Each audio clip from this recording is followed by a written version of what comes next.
En première année, ils étaient rendus 2 à m'intimider. Il disait des choses comme « N'allez pas jouer avec lui, c'est un enragé ». Je finissais par me fâcher.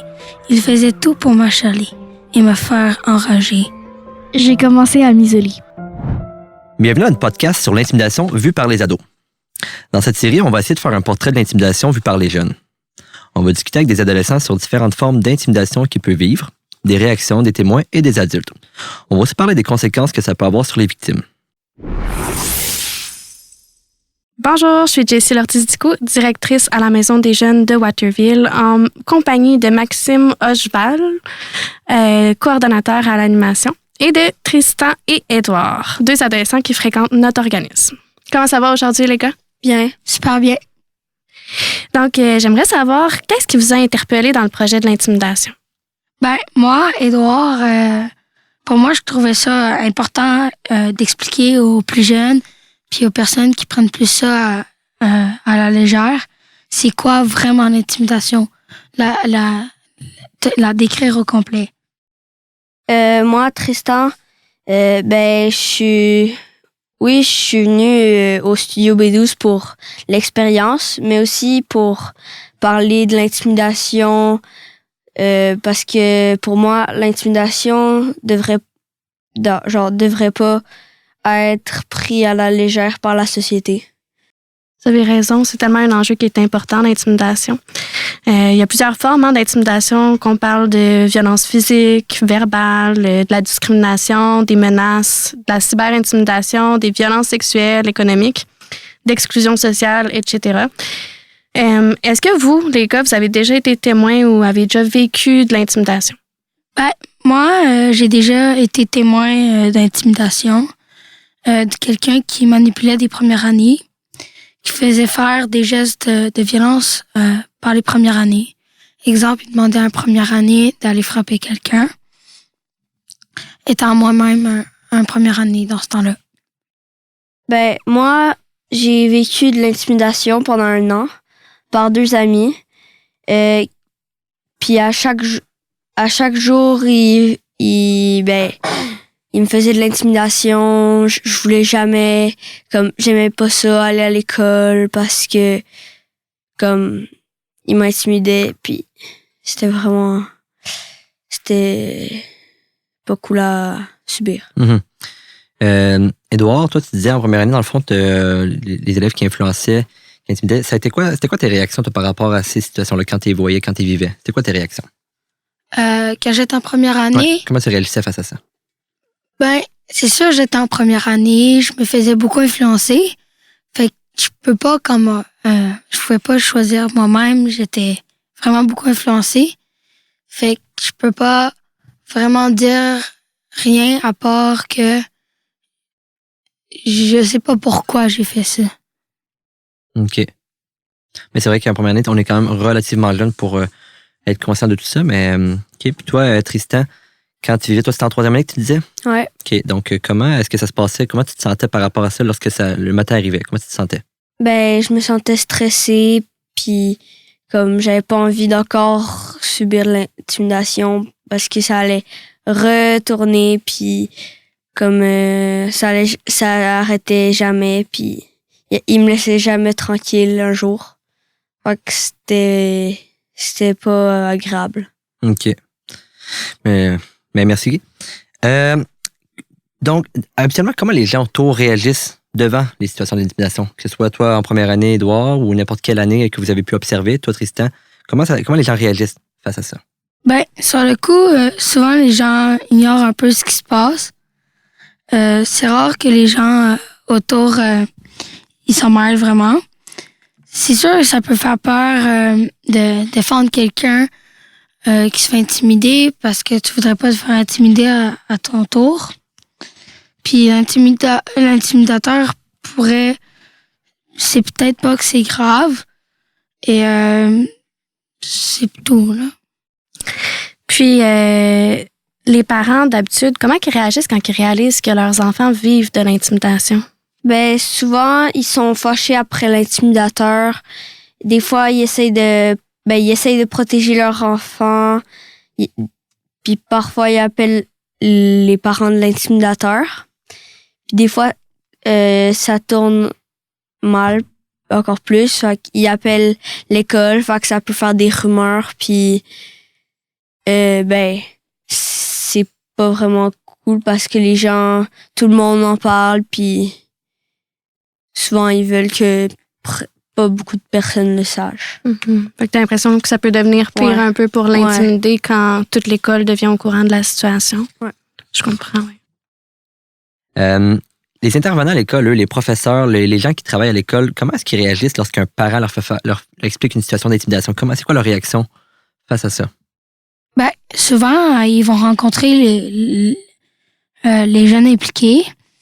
Ils voient souvent ça comme une chicane, soit une grosse ou une petite.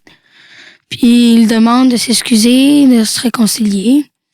Le problème, c'est que souvent, ces excuses-là sont pas très honnêtes. Puis des fois, ils donnent des conséquences à la situation. Puis ça se calme, mais il faut faire un suivi après parce que sinon, ça se pourrait qu'ils recommencent au bout de 2 semaines. Ouais, tout ça, ça explique un peu pourquoi les victimes ont souvent peur d'en parler puis ils vont s'isoler. Hein. Si on a l'impression qu'ils sont pas pris au sérieux, que quand ils en parlent à un adulte, c'est traité juste comme une petite chicane puis qu'on voit pas nécessairement tout ce qui se passe dans la situation. Puis ils ont aussi peur que ça rempire un peu les choses en mettant en lumière ce qu'ils vivent à tout le monde. Vous, les garçons, comment vous pensez qu'on devrait réagir quand on fait face à de l'intimidation, quand on voit de l'intimidation? Ben, ça serait important que la situation d'intimidation soit prise au sérieux, soit pas prise à la légère. Quand on témoigne d'une situation, on devrait en parler à un intervenant pour savoir comment réagir et prendre la défense de la personne intimidée, lui apporter de l'aide, rester avec la personne, puis pas la laisser seule, même si elle se sent mieux. Puis les parents, eux, Édouard, tu penses qu'ils devraient réagir comment? Ben, les parents devraient parler aux parents de l'intimidateur, mais pas parler aux autres personnes qui sont pas concernées. Pas en parler à l'école parce que ça pourrait avoir tendance à empirer la situation. Je pense qu'ils devraient essayer de rester calmes, poser des questions pour comprendre la situation, puis regarder les 2 côtés de la médaille pour aussi essayer de parler aux 2 jeunes en même temps. Et les intervenants à l'école, qu'est-ce qu'ils pourraient faire pour aider? Ben, prendre le temps de parler de parler avec les 2 jeunes, prendre ça plus au sérieux, puis c'est pas juste une chicane qu'on peut régler avec des excuses, mais aussi genre écouter le jeune qui a été intimidé, lui donner des trucs puis des conseils. Puis faut aussi voir écouter les 2 côtés de l'histoire pour puis rencontrer seul chaque jeune puis ensemble. Puis demander à l'intimidateur pourquoi il fait ça puis ça lui donne quoi. Puis lui faire des conséquences pour qu'il arrête. Puis parler avec la victime. Puis, le plus important, c'est que c'est de pas assumer que parce que les jeunes se sont excusés, la situation est pas réglée. Ils devraient continuer de faire un suivi aux 2 semaines pour être sûr que la situation est réglée. C'est tellement un bon point, ça, Tristan. Effectivement, écoute, j'ai une petite anecdote. J'ai un emploi à temps partiel dans une école primaire, puis ça me donne lieu des fois à assister à des situations similaires. Puis j'ai eu une situation avec un jeune qui était en 5e année à l'époque, qui vivait l'intimidation, puis lors d'une récréation, il a explosé complètement de colère. Donc là, ce que j'ai fait avec lui, je me suis approché, je lui ai demandé de se calmer pour d'abord pouvoir être capable de comprendre la situation. Je lui ai demandé de m'aider à l'aider, donc il s'est calmé. Je lui ai demandé de me raconter l'histoire. Donc, il m'a tout expliqué, comme quoi il était passé par différentes étapes, qu'il avait consulté plein de psychologues, psychiatres, des intervenants, des profs, puis que finalement, Il me disait que personne ne peut rien faire pour lui, c'est impossible, la situation est déjà jouée d'avance. Donc, ce qu'on a fait, c'est que je lui ai dit qu'il allait prendre en charge. Et puis, de fil en aiguille, à chaque journée que j'étais sur la course, c'est-à-dire tous les jours, j'allais voir l'élève en question. Je lui parlais, je lui demandais s'il allait bien. Je discutais avec les intimidateurs.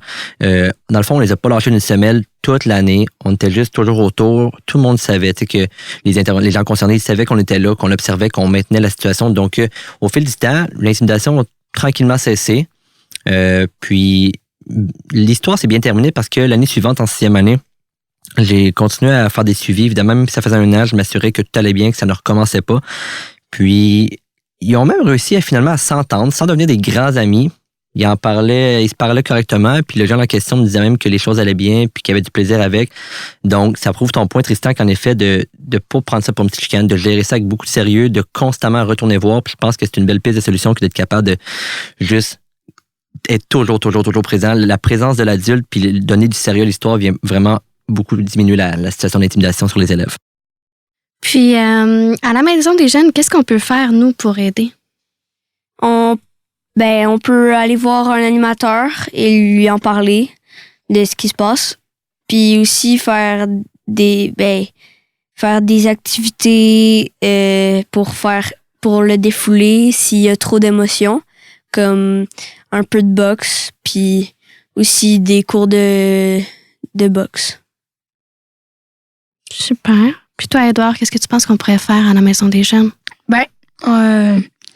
Les jeunes qui sont assez turbulents puis qui ont beaucoup de colère, qui ont de la misère à gérer, même si on leur offre de l'aide, on pourrait les empêcher à venir dans la Maison des jeunes parce que son attitude n'est pas acceptable. Puis, c'est sûr, continuer à faire des ateliers puis des projets comme le podcast. Effectivement, Édouard, c'est des trucs qui aident vraiment beaucoup à la Maison des jeunes, des ateliers. Puis, comme tu dis, vu que la Maison des jeunes, c'est un milieu sécuritaire, le jeune, effectivement, on peut pas tolérer que la situation d'intimidation se poursuive à la Maison des jeunes. Qu'est-ce que vous diriez aux jeunes qui sont victimes d'intimidation et aux intimidateurs? Moi, en parler avec lui de pas prendre les remarques personnelles et de demander de l'aide. Je lui en parlerai beaucoup avec lui. Je prendrai soin de lui. Et pour l'intimidateur, je lui demanderai pourquoi il fait ça, puis d'arrêter, puis ça lui donne quoi de faire ça. Tout simplement. Excellent. Des très bons points. Toi, Édouard, t'en penses quoi? Qu'est-ce que tu dirais à ces gens-là? Moi, je demanderais à l'intimider de me faire confiance. Puis je l'aiderais dans sa situation d'intimidation. Puis j'irais voir l'intimidateur, même si c'est pas quelqu'un que j'apprécie nécessairement. Mais l'intimidation, faut régler ça au plus vite, toujours. Vraiment, vous avez tellement raison, les gars. Merci pour votre implication dans le podcast. Ça met déjà fin à notre épisode d'aujourd'hui. Merci d'avoir été à l'écoute, tout le monde. On se retrouve dans le prochain épisode où on discutera des stratégies pour prévenir l'intimidation et des ressources qui sont disponibles. Bye!